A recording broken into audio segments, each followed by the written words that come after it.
Jayraxona zonasidagi 4 ta 5 ta mahallamizda elektr bilan bog'liq masala bor. Elektrdan so'rasak, juda uzun tarmoq deydi. Necha kilometr? 200 kilometrga yaqin. Uni boshlanishi juda uzun tarmoq ekan, Termiz tumanidan kelar ekan.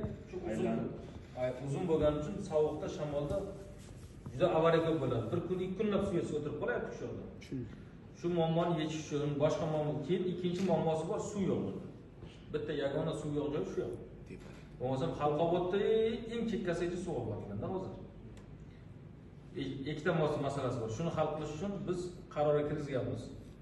Bilasizlar, mana bir-ikki marta muhokama ham qildik. Loyihalash qilinyapti. Xudo xolasa Ismoiltepadagi shirin suvdan Jayraxonani oxirigacha nimagacha asosiy tarmog'ini tortamiz. Ichki tarmoqlari bor.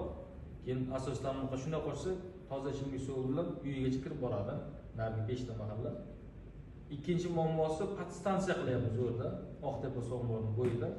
Uni kelajakda o'sha yerda turizm zona qilish uchun qilyapmiz. Infratuzilma podstansiya ham 26-yilda bo'ladi. O'shani podstansiyani qilganimiz ekan, Termiz tumanidan kelayotgan tarmoqni uzamizda, o'zimiz podstansiyaga 5 ta mahalla ulaymiz, keyin suv, elektr masalasi ham yechiladi. Yo'li bo'ladi. Xudo xolasa 26-yilda ancha yechilib qoladi masalamiz.